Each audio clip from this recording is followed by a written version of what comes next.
കുറഞ്ഞ ചെലവിൽ അത്യാധുനിക ആരോഗ്യ പരിരക്ഷ. MCS hospital. We take care of your health. മൂവാറ്റുപുഴയിലെ വെള്ളപ്പൊക്കവുമായി ബന്ധപ്പെട്ട മുൻകരുതലുകൾ സ്വീകരിക്കുന്നതിനായി മാത്തിക്കുഴൽനാടൻ MLA നേതൃത്വത്തിൽ അടിയന്തര യോഗം ചേർന്നു. അടിയന്തര സാഹചര്യം നേരിടാൻ മുഴുവൻ ഭരണ സംവിധാനങ്ങളും സജ്ജമാക്കിയിട്ടുണ്ടെന്നും MLA. മൂവാറ്റുപുഴയിൽ വെള്ളപ്പൊക്ക സാധ്യത നിലനിൽക്കുന്ന സാഹചര്യത്തിൽ വിപുലമായ മുന്നൊരുക്കങ്ങളും മുൻകരുതലുകളും സ്വീകരിക്കുന്നതിനായി മാത്തിക്കുഴൽനാടൻ MLA നേതൃത്വത്തിൽ അടിയന്തര യോഗം ചേർന്നു. സ്ഥിതിഗതികൾ വിലയിരുത്തുന്നതിനായി ഉന്നത ഉദ്യോഗസ്ഥരുടെയും ജനപ്രതിനിധികളുടെയും RDO VE അബ്ബാസ്, നഗരസഭാ ചെയർപേഴ്സൺ ജോയ്സ് മേരി ആന്റണി, റവന്യൂ, ആരോഗ്യം, പോലീസ്, ഫയർഫോഴ്സ്, ത്രിതല പഞ്ചായത്ത് പ്രതിനിധികൾ എന്നിവർ യോഗത്തിൽ പങ്കെടുത്തു. പഞ്ചായത്ത് ജനപ്രതിനിധികളും വോളണ്ടിയർമാരും ഫീൽഡിൽ സജീവമായി രംഗത്തുണ്ട്. ഉരുൾപൊട്ടൽ, മണ്ണിടിച്ചിൽ, കല്ലുരുളൽ തുടങ്ങിയ മറ്റ് പ്രകൃതി ദുരന്ത സാധ്യതകളും നിരീക്ഷിച്ചു വരികയാണെന്ന് MLA അറിയിച്ചു. വെള്ളം കൂടി വന്നുകൊണ്ടിരിക്കുകയാണ്. മലങ്കര ഡാമിലെയും വെള്ളം കൂടി വരികയാണ്. സ്വാഭാവികമായിട്ടും മലങ്കര ഡാമിൽ ഇപ്പോൾ 41.5 കഴിഞ്ഞു. 41.7 വരേക്ക് എത്തിയാൽ വീണ്ടും കൂടുതലായി വെള്ളം റിലീസ് ചെയ്യാതെ നിവൃത്തി ഉണ്ടാവില്ല.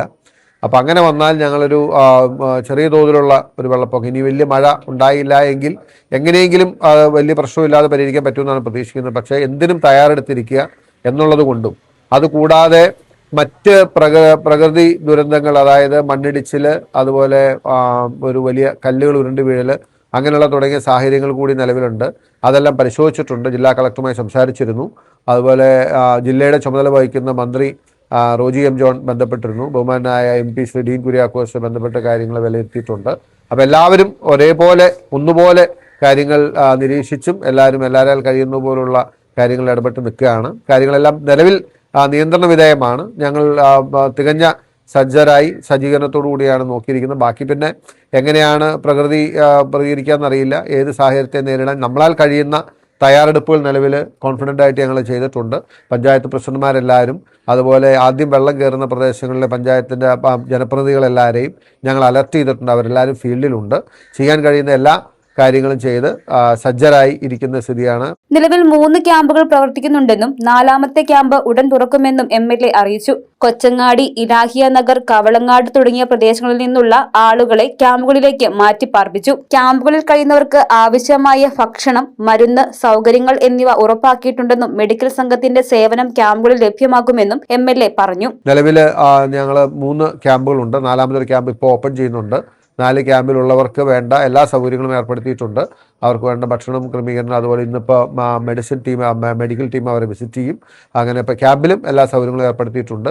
കഴിയുന്നത്ര എല്ലാ നിലയ്ക്കും ഇവിടുത്തെ ഈ വെള്ളപ്പൊക്കത്തെ നേരിടാനുള്ള ഒരു സജ്ജീകരണം ഞങ്ങൾ തയ്യാറാക്കി. ഇപ്പോൾ അവിടെ നിന്ന് ആളുകൾ മാറാൻ പറഞ്ഞു. ചില ആളുകൾ ഇപ്പോഴും മാറാൻ മടി പറയുന്നുണ്ട്. എന്നാലും ആളുകൾ സഹകരിക്കുന്നുണ്ട്. ഇപ്പോൾ കൊച്ചങ്ങാടിയിൽ നിന്നും, ഇലാഹിയ കോളനിയിൽ നിന്നും, ഇലാഹിയ നഗറിൽ നിന്നും, അതുപോലെ കവളങ്ങാട് അവിടെ നിന്നും ഉള്ള ആളുകൾ ക്യാമ്പിൽ എത്തിയിട്ടുണ്ട്. ഇനിയിപ്പോൾ 1-2 മേഖലയിൽ നിന്നുള്ള ആളുകൾ കൂടി ഞങ്ങൾ പ്രതീക്ഷിക്കുന്നുണ്ട്. അപ്പോൾ ഏകദേശം ഒരു 70-100 പേരെ നമ്മൾ ക്യാമ്പിലാക്കും ഇന്ന് ഉച്ചയോടുകൂടി. അതിനിട്ട് മഴ കുറയുകയാണെങ്കിൽ ഇന്നത്തെ വൈകുന്നേരം വരെ തിരിച്ച് കുറേ പേരെ അയക്കാൻ കഴിയും. പക്ഷേ പ്രകൃതി എങ്ങനെ പ്രതികരിക്കുന്നു നോക്കി വേണം പറയാൻ. RDO, തഹസിൽദാർമാർ, വില്ലേജ് ഓഫീസർമാർ, fire and rescue, police, hospital superintendent, നഗരസഭാ ചെയർപേഴ്സൺ, സെക്രട്ടറി എന്നിവരുടെ നേതൃത്വത്തിൽ മുഴുവൻ ഭരണ സംവിധാനങ്ങളും സജ്ജമാക്കിയിട്ടുണ്ട്. ജില്ലാ കളക്ടർ, ജില്ലാ ചുമതലയുള്ള മന്ത്രി Roji M. John, Dean Kuriakose MP എന്നിവരുമായി സ്ഥിതിഗതികൾ ചർച്ച ചെയ്ത് വിലയിരുത്തിയിട്ടുണ്ട്. മലങ്കര ഡാമിലെ ജലനിരപ്പ് 41.5 മീറ്റർ പിന്നിട്ട് ഉയരുകയാണ്. അതിനാൽ 41.7 മീറ്ററിലെത്തിയാൽ കൂടുതൽ വെള്ളം പുറത്തുവിടേണ്ടി വരും.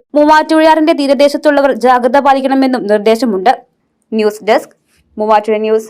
സ്വർണം വിൽക്കുവാൻ ഏറ്റവും നല്ലത് നമ്മുടെ അച്ചയൻസ് തന്നെ. കേരളത്തിലെ നമ്പർ 1 ഗോൾഡ് ബയേഴ്സ് അല്ലേ അച്ചയൻസ് ഗോൾഡ്. എപ്പോഴും അച്ചയൻസ് ഗോൾഡിൽ 1-ാം വിലയിൽ സ്വർണം വിൽക്കാം. അത് നേരാ. അച്ചയൻസ് ഗോൾഡ് ആകുമ്പോൾ വിശ്വസ്തതയുടെയും കൃത്യതയുടെയും കാര്യത്തിൽ വിശ്വസിക്കാം. വിൽക്കുന്ന സ്വർണത്തിന് കൂടിയ വില കിട്ടും. എല്ലാ ഇടപാടുകൾക്കും സമ്മാനങ്ങളും ഉണ്ട്.